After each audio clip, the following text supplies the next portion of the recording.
Hi, I'm Wild Bill, and today I would like to address a topic that I think more weeaboos like to argue about than any other.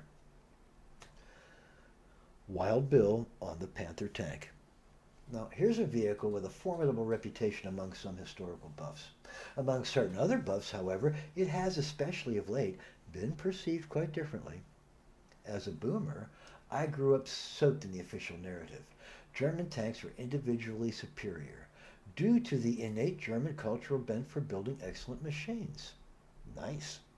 Panther was the war winner, but was cock-blocked by the United States strategic bombing strategy and America's overall golden level of material profligacy. Panther's gun could penetrate anything. Its frontal armor could deflect or resist anything.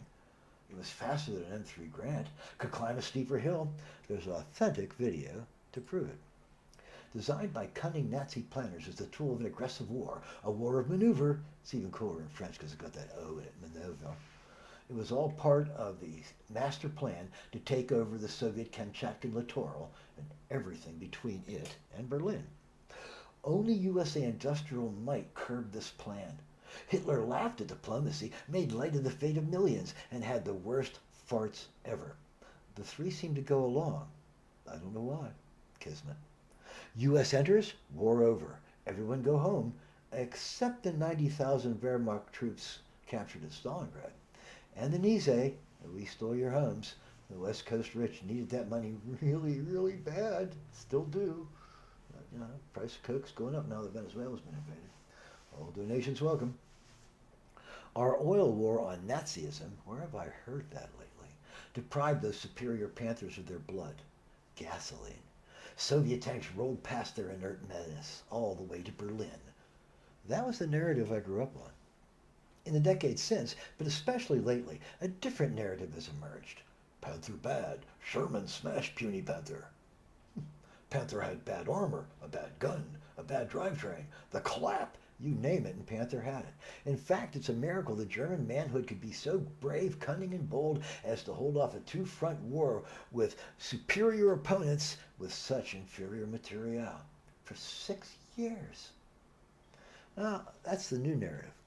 I have a different view than either of these narratives. My belief is that the Panther was the perfect weapon for the war it was planned to fight. There, I've said it. Now to explain it. At the time Hitler ordered the Sixth Army at Stalingrad to break out, and Guderian forgot to tell it, it was already far too late. Sixth Army's fuel tether was already broken, and Paulus would need those tanks and APCs to hold the corridor open long enough to get his on-foot infantry out, the bulk of his forces. So Panther was not designed to wage a war of maneuver. It was from early on meant as a tool of the strategic withdrawal. Kursk, the reduction of the Kursk-Orel socket more properly, tells you right in its title. It wasn't meant as an invasion. It was a mere straightening of the line so Hitler could siphon off troops for a strategic reserve. The Panthers and Hummels and Sturmpanzers and Ferdinands were vital that pinching off the socket before Soviet strategic reserves and troops could be brought forward to thwart it. That was planned on enemy railway lines and enemy railway capacity, not a war of German maneuver. Why do I think this? Simple. Let's look back at Stalingrad again. The number of troops supplied to Stalingrad is stupendous. Over the course of 9 months, the 190,000 Wehrmacht troops involved in the cauldron held up over 1 million Soviet troops, more than 5 to 1. It acted to completely disrupt communications between the far eastern SSRs and the front, as well as the food to feed those incoming troops, the weapons to arm them with, and the ammunition they'd need. It gave Germany time to reconstitute its line, to resupply the new front, to dig fortifications in the path of the enemy advance. What's 9 months of grace worth in a war of annihilation? Whew, quite a bit. Afterward, it was just as bad for the Red Army. It took a year to unsnarl communications, redirect sideline supplies, train the influx of conscripts from the east, and to build up Lend-Lease materials like telephones, wire, and radios, before it was ready to mount another major strategic offensive. Imagine if Hitler, could pull off another such coup, tie up another million Soviet troops. In my view, his planners, hearing him talk like that, told him a few relevant truths. Eins, Germany's strategic initiative is lost. Zwei. Better start learning to speak Russian soon. Drei. All future planning should now be for a long-lived, slow, grueling, casualty-intensive strategic withdrawal, a war of attrition. I believe, in deference to these truths, the Citadel offensive quotes and its star player, the Panther Tank, were designed for a war of strategic withdrawal and favorable attrition. What are the advantages of strategic withdrawal? Supply lines become shorter. Fuel costs between home and the front decrease dramatically. Public support for defensive measures rises. Volunteerism abounds. The sense of shared crisis binds us together. Every German soldier that falls is now a hometown hero fighting to the death to protect German womanhood from those unshod Soviet penises. We're all heroes now. If all that remains is death, I will fight to it with my every fiber of German being. Now the Panther starts to make sense.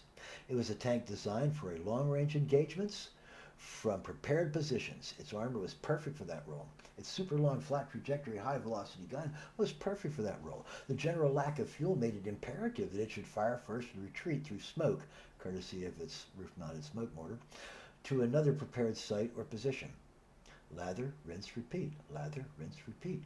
No long road marches for Hitler's favorite slope-headed love child. From that perspective, we have an excellent weapons system, one that takes into account all the many factors that seem inconsistent, one almost perfectly suited for its intended role. In conclusion, Panther was the best tank ever for the war it was meant to fight. Just barely well enough armored, just barely enough hard hitting, just barely mobile enough for a war of withdrawal. Now I got the briefing out of the way, it's time for the main thesis. A defensive war is all about making the enemy deploy as many times as you can. He's in trucks barreling along toward your capital when one of your rear guard machine guns opens up on the third vehicle in line. Instant chaos.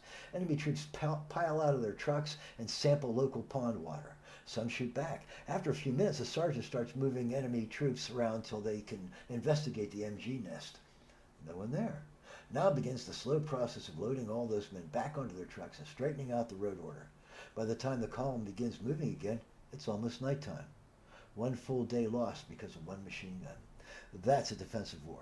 If you intercept him again, he has to go through that whole process as many times as you have ambushes planned. Open fire 10 times a day, and he only moves about a mile instead of 20 miles.